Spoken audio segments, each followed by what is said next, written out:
My stepson dragged me to his room and put it in my hair. Stepmom Infidelity story. When my stepson pulled me into his room, I thought it was just another harmless request. But the moment the door closed, everything between us changed.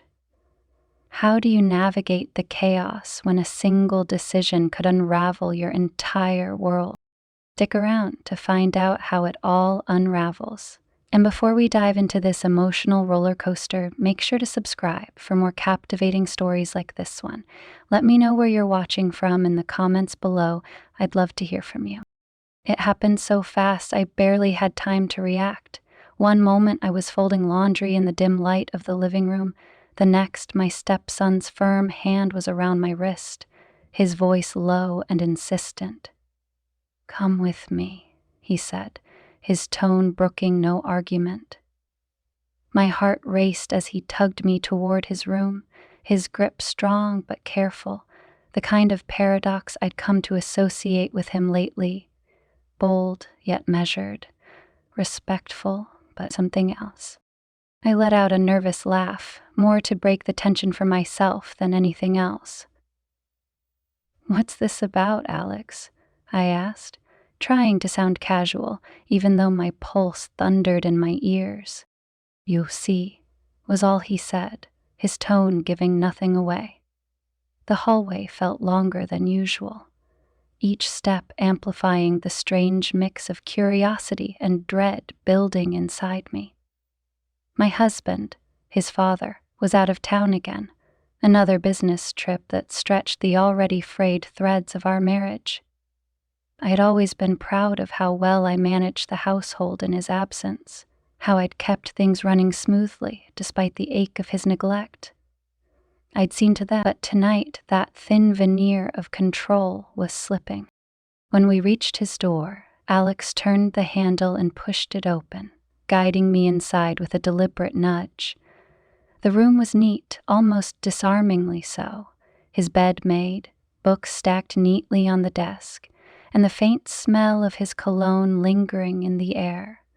It was such a stark contrast to the chaos swirling in my head. "What is this?" I asked again, my voice softer now, tinged with something I couldn't quite name. He didn't answer immediately. Instead, he crossed the room, opened a drawer, and pulled out a small, innocuous-looking box. My breath caught as he turned to face me, his dark eyes locking onto mine. There was something different in his gaze tonight, something I'd noticed before but never dared to confront. Intense, searching. "I've been holding on to this for a while," he said, holding the box out to me. "I thought you should have it." His words, his actions, it was all too much. The air felt heavier, charged with an unspoken energy that seemed to press down on me. I hesitated, my hand trembling slightly as I reached out to take the box. Our fingers brushed, and the touch sent an unexpected jolt through me, like static electricity, but far more unsettling. "Open it," he urged, his voice softer now but no less commanding.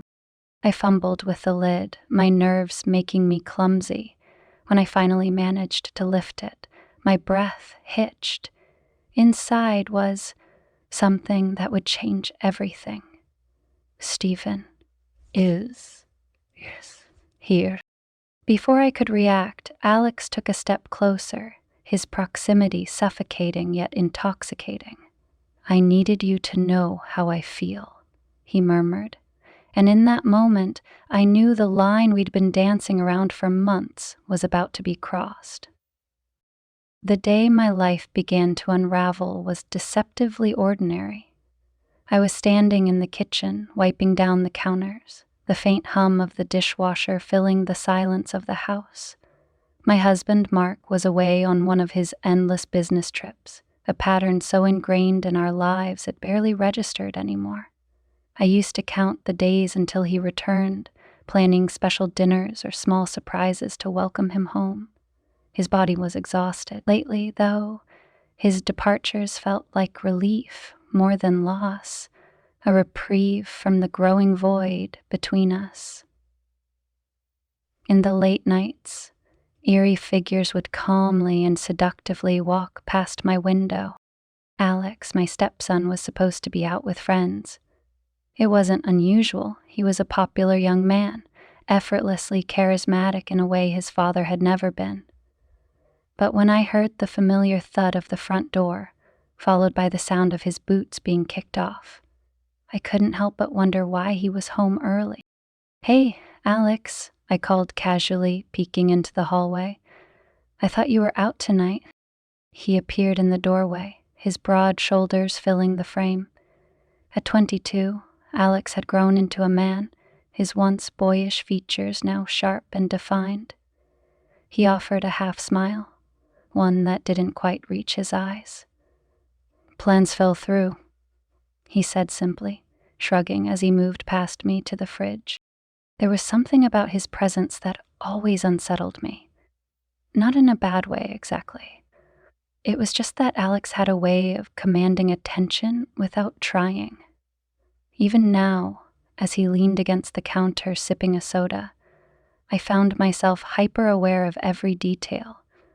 The way his shirt clung to his frame, the faint shadow of stubble on his jaw, the effortless ease in his posture. "You could have stayed out," I said, forcing a lightness into my voice as I returned to cleaning. "It's not like you don't have a million friends to hang out with." He chuckled softly, a sound that sent a shiver down my spine. "Maybe I wanted to hang out here for a change," he said, his tone teasing but laced with something else. I turned to face him, wiping my hands on a towel. "Really? What's so exciting about being here?" His gaze met mine, and for a moment, the air between us seemed to shift. It was subtle, a fleeting moment that could have been my imagination, but it left me unsettled nonetheless. "Maybe it's not about where I am," he said, his voice low, almost conspiratorial. "Maybe it's about who I'm with." I laughed nervously, brushing off the comment as a joke, but my heart was racing. "Well, lucky me," I said, turning away to hide the flush creeping up my neck. "I guess I should feel flattered." "You should," he replied, his tone too serious for comfort. I busied myself with mundane tasks for the rest of the evening, trying to ignore the undercurrent of tension that seemed to gum between us. When Alex retreated to his room, I felt a mix of relief and something disturbingly close to disappointment. I shook my head, chastising myself for reading too much into things. He was just being playful, I told myself. There was nothing to it. But the following days only made it harder to convince myself. Alex was around more often than usual, his presence a constant in the otherwise quiet house.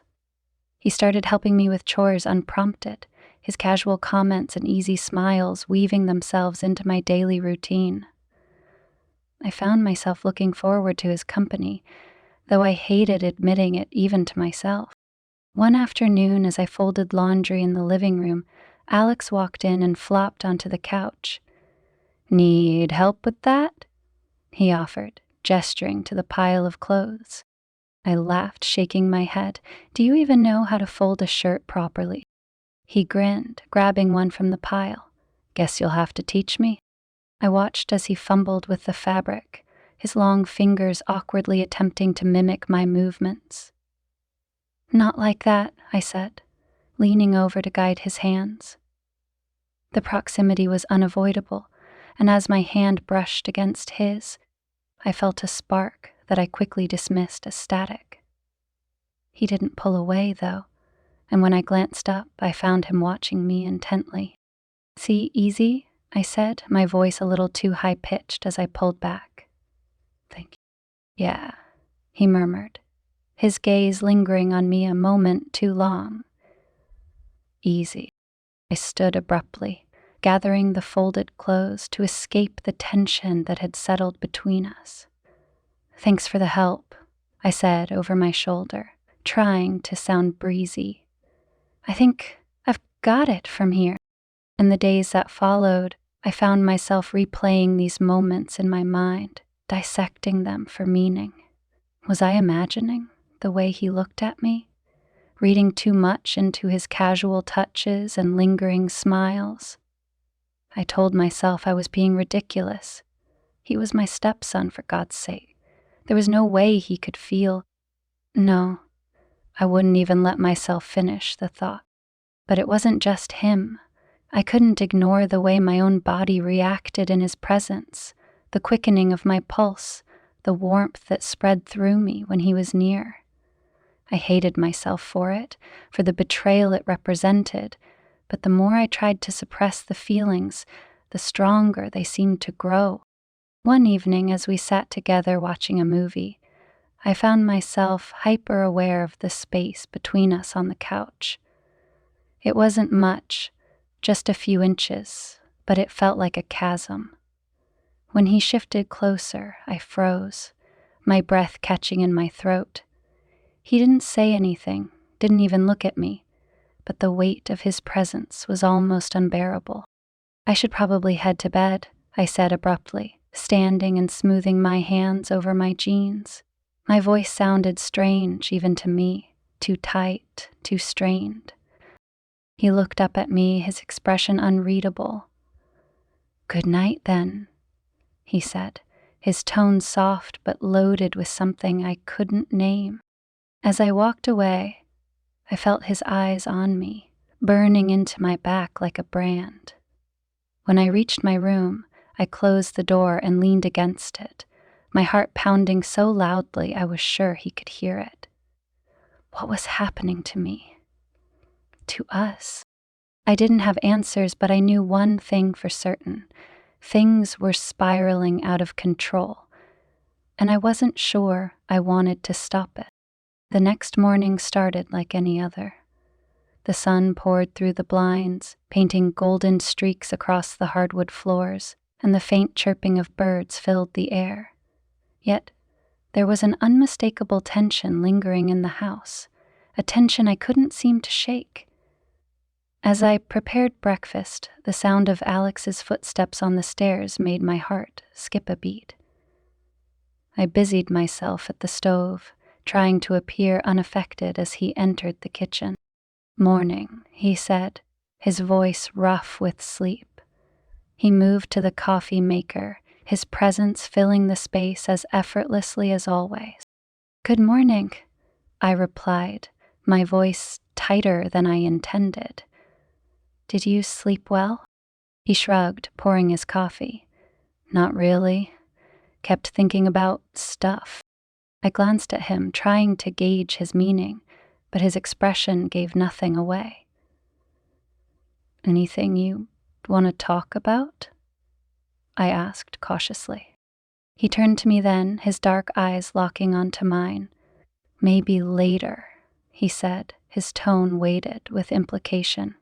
I nodded, swallowing hard as I turned back to the stove. My hands trembled slightly as I flipped the pancakes, the mundane task doing little to calm the storm brewing inside me. His gaze lingered on me for a moment longer before he moved to the table, the scrape of the chair against the floor grating against my nerves. Breakfast passed in strained silence, the occasional clink of utensils the only sound between us. I could feel him watching me, his presence as tangible as a touch, and it took everything in me to pretend I didn't notice. When he finally stood to leave, I let out a breath I hadn't realized I'd been holding. The rest of the day was a blur of half-finished tasks and restless pacing. I couldn't focus, my mind replaying every interaction with Alex over the past few weeks, dissecting each moment for meaning. I felt trapped, caught between the undeniable pull toward him and the overwhelming guilt that came with it. By the time evening rolled around, I was emotionally exhausted. I poured myself a glass of wine, hoping it would calm my frayed nerves, and settled onto the couch with a book. But no amount of literary distraction could erase the thoughts swirling in my mind. It was just as I was starting to lose myself in the story that Alex appeared in the doorway. He leaned against the frame, his arms crossed over his chest, and I couldn't help but notice how much he looked like his father in that moment. Confident, self-assured, yet with an edge that was entirely his own. "Can we talk?" he asked, his voice steady but tinged with vulnerability. I hesitated, my heart thudding in my chest. "Of course," I said, setting my book aside. He crossed the room in a few strides and sat down beside me, the cushion sinking under his weight. The closeness of him was overwhelming, his familiar scent filling my senses as he turned to face me. I held and kissed him, the tingly sensation building and fading. "There's something I need to say," he began, his gaze fixed on the floor. "And I know it's going to sound crazy, but I need you to hear me out." I nodded, my throat too tight to speak. "I've been feeling different lately," he said, his voice low and measured. "About you." The words hung in the air between us, heavy and unspoken for too long. I opened my mouth to respond, but no words came. Instead, I stared at him, my pulse racing as his meaning became clear. "I know it's wrong," he continued, his voice breaking slightly. "But I can't help it. I've tried to ignore it, to push it away, but it's only gotten stronger." "Alex," I said finally, my voice barely a whisper. "This is complicated." "I know," he said, his eyes meeting mine at last, "but I need you to know how I feel. I can't keep pretending everything's normal when it's not." My mind raced, torn between the rational voice screaming at me to end this conversation and the irrational pull that had been growing inside me for weeks. "We can't," I said, my voice trembling. "You know that, right?" "I know what we're supposed to think," he said, leaning closer, his gaze intense. "But what if this is something we're supposed to feel?" His words left me breathless, my resolve crumbling under the weight of his conviction. "It's not that simple," I said, my voice cracking. "There are consequences." "I don't care about the consequences," he said, his hand brushing against mine. The touch sent a jolt through me, a spark that ignited something I'd tried so hard to suppress. "I care about you." For a moment, I let myself imagine what it would be like to give in, to let go of the fear and guilt and simply feel. But reality came crashing down around me, a tidal wave of shame and self-recrimination. "This isn't fair," I said, pulling my hand away. "To you, to me, to your father." "Fair?" he said, a bitter laugh escaping his lips. "Since when has life ever been fair?" "Fair?" His words stung, not because they were harsh, but because they were true. Life hadn't been fair to me, leaving me in a marriage that felt more like a partnership of convenience than a relationship built on love. And it hadn't been fair to Alex, caught between loyalty to his father and feelings he couldn't control. "I need time to think," I said finally, standing and moving toward the door. "Please, Alex, just give me time." He didn't stop me, but I felt his eyes on me as I left the room, the weight of his gaze like a brand on my back. When I reached my bedroom, I closed the door and leaned against it, my heart pounding as tears pricked the corners of my eyes. I wanted to believe I could fix this, that I could put the pieces of our lives back together and move past this moment. But deep down, I knew the truth. Things had already gone too far, and there was no turning back. The days that followed were a blur of avoidance. I busied myself with chores, errands, and anything else that would keep me from being alone with Alex for too long. I convinced myself that if I just ignored the problem, it would go away, but no amount of distraction could erase the memory of his words or the way they had made me feel. It wasn't until the evening of the third day that everything came to a head. Mark was still away, and the house was cloaked in the kind of stillness that made every sound seem louder. I was curled up on the couch, the TV playing quietly in the background, when Alex walked in. He didn't say anything at first, just stood in the doorway watching me with an intensity that made my skin prickle. "We need to talk," he said finally, his voice steady but insistent. I sighed, setting my glass of wine down on the coffee table. "Alex, I don't think that's a good idea." "Too bad," he replied, stepping further into the room, "because I'm not letting this hang in the air any longer." There was a fire in his eyes, a determination that both terrified and thrilled me. He sat down on the edge of the coffee table, his proximity forcing me to look at him. "You've been avoiding me," he said, his voice softening. "And I get it. This is complicated. But I can't just pretend like nothing happened." "Nothing did happen," I said quickly, the words feeling hollow even as I spoke them. "We talked. That's all." "So, Onyx?" He leaned forward, his elbows resting on his knees. "You and I both know that's not true," he said, his gaze locking onto mine. "There's something here, and denying it won't make it go away." I opened my mouth to argue, but the words caught in my throat. Because he was right. No matter how much I tried to rationalize or push my feelings aside, they always came back, stronger, more insistent, like a tide I couldn't hold back. "Alex," I said finally, my voice trembling, "this isn't just about us.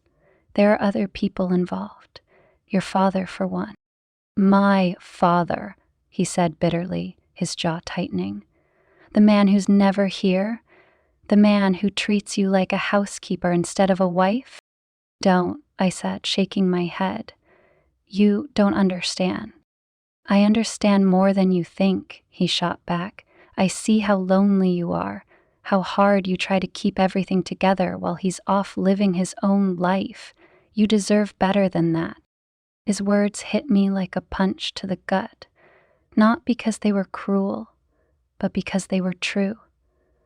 I had spent years convincing myself that Mark's absence was just part of our life together, a necessary sacrifice for the sake of his career. But hearing Alex say it out loud forced me to confront the reality I had been avoiding. "That doesn't make this okay," I said, my voice barely above a whisper. "What we're feeling, it's wrong." "Is it?" he asked, leaning closer. "Or is it just inconvenient, something society tells us we shouldn't feel?" I shook my head, tears welling in my eyes. "It's not that simple." "It is for me," he said, his voice breaking slightly. "I know what I want. I want you." The confession hung in the air between us, raw and unguarded. My heart ached at the vulnerability in his voice, the sheer desperation in his eyes. But it wasn't just his emotions that scared me. It was my own. "I can't," I said, standing abruptly and moving toward the window. I needed space, needed to breathe. "This has to stop." "Why?" he asked, following me. "Because you're scared? Because you think it's easier to keep pretending?" "Yes," I admitted, my back still turned to him. "Because it is easier. Because if we go down this path, there's no coming back." "Maybe I don't want to come back," he said, his voice closer now. "Maybe I'm tired of pretending." I felt his hand on my shoulder, gentle but firm, and I froze. The heat of his touch burned through the fabric of my sweater, igniting a fire I had tried so hard to extinguish.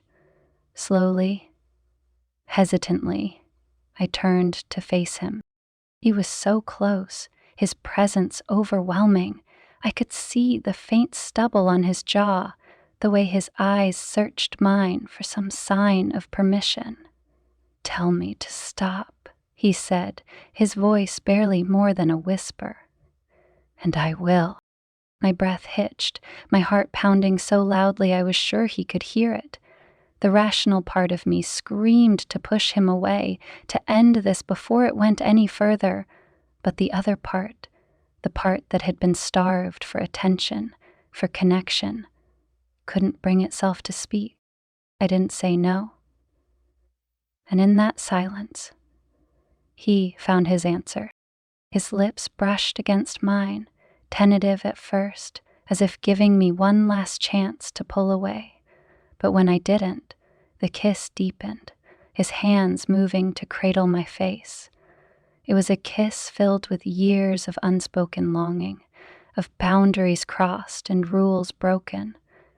Deep, deeply tasted, of memories and dreams. Deep. I didn't think about the consequences, didn't think about Mark or the life we were risking. In that moment, there was only Alex, his touch, his breath, his overwhelming presence, consuming me whole. When we finally broke apart, we were both breathless, our foreheads resting against each other. "This changes everything," I whispered, my voice trembling. "I know," he said, his thumb brushing against my cheek. "But I don't care. Do you?" His fingers brushed my face, moving. I closed my eyes, tears slipping down my face. "I don't know." He pulled me into his arms, holding me as if he could shield me from the storm we had just unleashed. For the first time in years, I felt seen, felt wanted. But the weight of what we had done loomed over us, a shadow we couldn't escape. The next morning, the sunlight streaming through my bedroom window felt more like an interrogation light than the gentle warmth of a new day. I sat on the edge of my bed, the events of the previous night replaying in my mind with an almost torturous clarity. My lips still tingled from Alex's kiss, a phantom sensation I couldn't shake. I had crossed a line I could never uncross. The enormity of it sat heavy in my chest, a mix of guilt, fear, and an emotion I wasn't ready to name. I told myself I'd end it, that I'd face Alex and make it clear that what had happened was a mistake. But the thought of looking him in the eye, of seeing that same intensity and vulnerability, made my resolve crumble. I avoided him for most of the morning, busying myself with chores and errands. The house felt stifling, the air thick with unspoken words. Every creak of the floorboards, every sound of movement made my heart race, dreading the inevitable confrontation. It wasn't until I was folding laundry in the living room that he appeared. I felt him before I saw him, his presence like an electric charge in the air.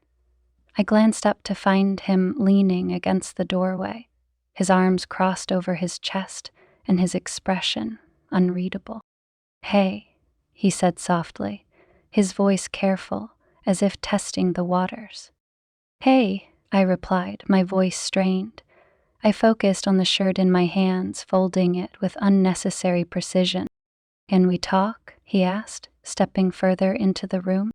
I hesitated, my hand stilling. There was no avoiding this conversation, no running from what had already been set in motion. "Yeah," I said finally, setting the shirt aside. "We should." He sat down on the edge of the couch, leaving enough space between us to be polite, though the tension in the air made it feel like he was sitting right next to me. He rubbed the back of his neck, a nervous habit I'd noticed over the years. "I don't regret it," he said, his voice firm but soft. Last night, I meant everything I said. Alex, I began, shaking my head. What happened? It was wrong. We both know that. Do we? He countered, his tone earnest. Because I don't feel like it was wrong. It felt right. I closed my eyes, exhaling shakily. It doesn't matter how it felt. It's about what it is. And it's not something we can let happen again, I said through gritted teeth. Why not? He asked, leaning forward, his elbows resting on his knees. Because of my dad? Because of what people would think? Do you even love him anymore? The question hit me like a slap, the truth I'd been avoiding staring me in the face. Did I love Mark? The man who had grown more distant with every passing year, who prioritized his work over our marriage? I didn't have an answer, at least not one I was ready to admit. This isn't about Mark, I said finally, my voice trembling. It's about us. About crossing a line we can't afford to cross. Why? He pressed, his gaze piercing. Because you're scared? Because it's easier to ignore what's happening between us? I looked at him, his dark eyes searching mine for some kind of reassurance. He wasn't a boy anymore. He was a man, strong and certain, and his conviction terrified me. Because it's the right thing to do, I said, though the words felt hollow even as I spoke them. He sat back, running a hand through his hair. So that's it. We just pretend like none of it happened? I don't know, I admitted, tears welling in my eyes. But we have to try. The silence that followed was suffocating, the weight of our unspoken emotions pressing down on us. Finally, he stood, his movements slow and deliberate. I don't want to hurt you, he said, his voice barely above a whisper, but I can't just switch this off. Neither can I admitted, the words slipping out before I could stop them. His expression softened, a flicker of hope in his eyes. Then don't. I shook my head, standing and putting distance between us. Alex, this isn't a choice. It's a necessity. For both of us. He nodded slowly, his shoulders slumping in defeat. If that's what you want. It's not about what I want, I said, my voice breaking. It's about what's right. He didn't argue, didn't push. He just stood there, the silence between us stretching endlessly. Finally, he turned and left the room, leaving me alone with the crushing weight of my decision. The days that followed were a delicate dance of avoidance. Alex respected my wishes, keeping his distance, even as the tension between us remained palpable. I threw myself into my routine, trying to find solace in the monotony of chores and errands. But no amount of distraction could erase the ache in my chest or the lingering memories of his touch. Mark returned home a few days later, oblivious to the turmoil that had consumed our lives in his absence. He greeted me with his usual detached affection, a quick kiss on the cheek and a perfunctory inquiry about my week. I played my part, smiling and nodding, all the while feeling like a fraud. Alex, for his part, was a picture of normalcy. He greeted his father warmly, joined us for dinner, and made polite conversation. But every so often I would catch him looking at me, his gaze heavy with unspoken words. I would quickly look away, my guilt threatening to consume me. One evening, after Mark had gone to bed, Alex and I found ourselves alone in the living room. The air between us crackled with tension, the unspoken emotions hanging over us like a storm cloud. I'm leaving, he said suddenly, breaking the silence. I turned to him, my heart sinking. What? I've been thinking about it for a while, he continued, his tone calm but resolute. I need some space to figure things out. I swallowed hard, the weight of his words hitting me like a punch to the gut. "Where will you go?" "I don't know," he admitted, his gaze fixed on the floor. "But I think it's for the best." I nodded, tears pricking the corners of my eyes. Maybe it is. He looked up then, his dark eyes filled with a mixture of sadness and longing. "I hope you find what you're looking for," he said softly. "You too?" I whispered, my voice trembling. He stood and walked toward the door, pausing for a moment, as if he wanted to say more.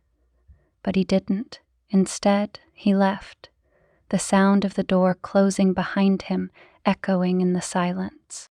I sat there for a long time, the tears streaming down my face as I tried to make sense of the mess we had created. I had wanted resolution, closure, but all I felt was emptiness, a void that no amount of time or distance could fill. The house felt emptier without Alex. It wasn't just the physical absence of his presence, the sound of his voice, his footsteps on the stairs.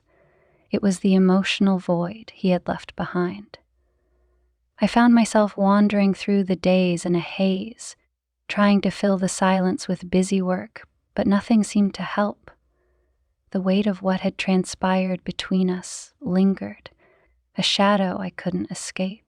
Mark didn't notice the change in me. He was as preoccupied as ever, his days consumed by work and his evenings spent in his office, with barely a word exchanged between us.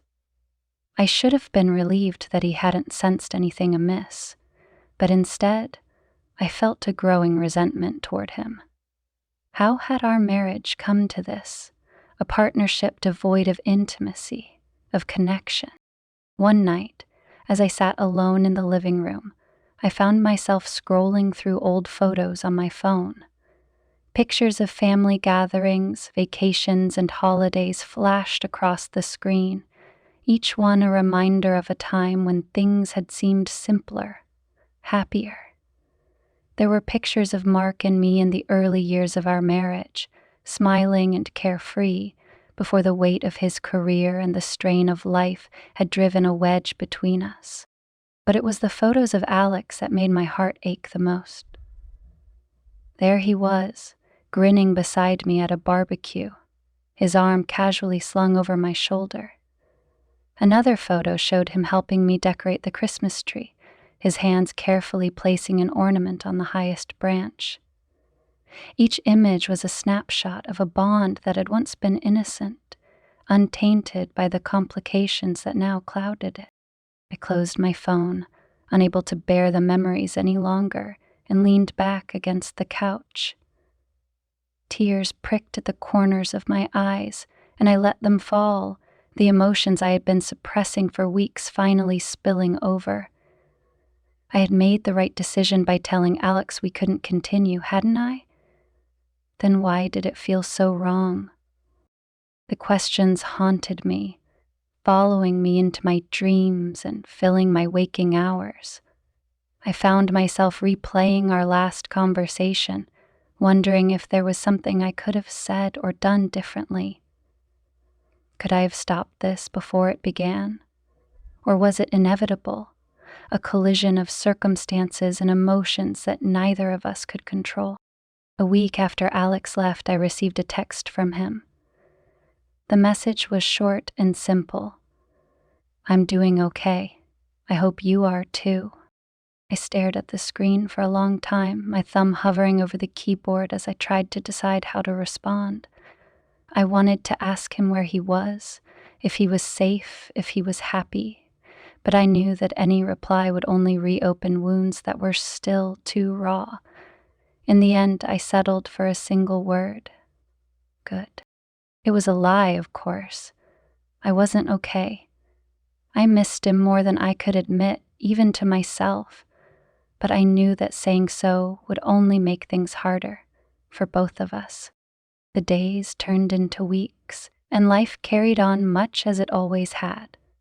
Mark remained oblivious to the turmoil inside me, and I played the role of the dutiful wife, keeping the house in order and pretending everything was fine. But beneath the surface, I was unraveling. One evening, as Mark and I sat across from each other at the dinner table, I couldn't hold it in any longer. "Do you ever think about us?" I asked, my voice breaking the silence. He looked up from his plate, his brow furrowing in confusion. "What do you mean?" "About our marriage," I said, my voice trembling, "about how things have changed." He set down his fork, leaning back in his chair. "Where's this coming from?" "I don't know," I admitted, tears welling in my eyes. I feel like we've lost something, like we're just going through the motions." Mark sighed, rubbing a hand over his face. "Look, I know I've been busy. Work has been demanding, and I haven't been as present as I should be. But you knew what you were signing up for when you married me." "That's not an excuse," I said, my voice rising. "I didn't marry you to feel invisible." He stared at me, his expression hardening. "What do you want me to say? That I'll quit my job and stay home? That's not realistic, and you know it." "I don't want you to quit your job," I said, shaking my head. "I just want you to see me, to care." "I do care," he said, though his tone lacked conviction. "I'm here, aren't I?" "Physically, maybe," I said bitterly. "But emotionally, you're a million miles away." The conversation ended there, Mark retreating to his office while I sat alone at the table, tears streaming down my face. I had wanted resolution, but instead I felt more alone than ever. In the weeks that followed, I began to confront the truth I had been avoiding for years. My marriage to Mark was a hollow shell, a facade we both maintained out of habit and convenience. I didn't know if it could be fixed, or if I even wanted to try. But I knew one thing for certain: I couldn't keep living this way. I started seeing a therapist, someone I could talk to about the tangled web of emotions I had been carrying. It was in those sessions that I began to untangle the threads of my feelings for Alex, my dissatisfaction with my marriage, and the deep sense of longing that had driven me to the brink. One day, as I sat in the therapist's office, I found myself asking a question I had been too afraid to voice. Is it possible to love two people at the same time? The therapist regarded me thoughtfully. "Love is complicated," she said. "It doesn't always fit neatly into boxes. But the real question is, what do you want? What kind of love do you need to feel fulfilled?" Her words stayed with me long after the session ended. For the first time, I began to think about what I wanted, not what was expected of me or what would make others happy. It was a terrifying thought, but also liberating. As time passed, I found myself slowly beginning to heal. I didn't have all the answers, and I didn't know what the future held, but I knew that I couldn't keep running from my feelings, from the truth. It was time to start living for myself. I didn't hear from Alex again, and I chose not to reach out. Perhaps it was better that way. Maybe the distance would give us both the clarity we needed. But no matter what, I knew that he had changed me, forced me to confront parts of myself I had long buried. And for that, I would always be grateful. The house was quiet again, just as it had been before Alex entered and upended everything. Mark was gone on another business trip, and for once I welcomed the solitude. I needed this time to think, to finally face the choices I had made and the path ahead. Sitting in the living room, I stared at the fireplace, the flickering flames casting shadows on the walls. Memories of Alex lingered in the room like ghosts I couldn't exorcise.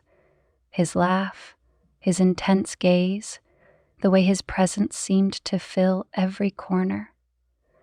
I hadn't seen or heard from him in months, but he was still with me in so many ways.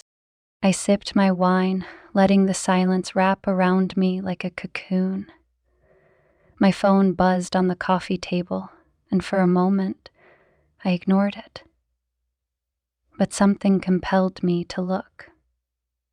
The screen lit up with a name I hadn't seen in weeks. Alex. My heart raced as I hesitated, debating whether to answer. Against my better judgment, I picked up, my hand trembling slightly. "Hello?" "Hey," he said, his voice familiar yet tentative. "I wasn't sure if you'd pick up." I swallowed hard, my throat tightening. "Alex, how are you?" "I'm better," he said, and I could hear the smile in his voice. "I just wanted to check on you." "To make sure you're okay?" "I'm fine," I lied, though the words felt hollow. "And you?" "I'm figuring things out," he said, taking things one day at a time. There was a pause, heavy with the weight of all the things we couldn't say. Finally, he broke the silence. "I miss you." Tears welled in my eyes, but I blinked them away, forcing myself to stay composed. "I miss you too," I admitted, my voice barely above a whisper. "I didn't call to make things harder," he said quickly. I needed you to know that I'm okay and that I don't regret anything." I closed my eyes, letting his words wash over me. "Neither do I," I said softly. There was another pause, and I could almost feel him on the other end, grappling with his emotions. "Take care of yourself," he said finally. "You deserve to be happy." "You too," I whispered, my voice breaking. "Goodbye, Alex." "Goodbye," he said, and the line went dead. I set the phone down, tears streaming down my face. For the first time in months, I felt a strange sense of closure. The pain was still there, raw and aching, but so was a glimmer of hope, a belief that somehow we would both find our way. As I stared into the fire, I made a silent promise to myself.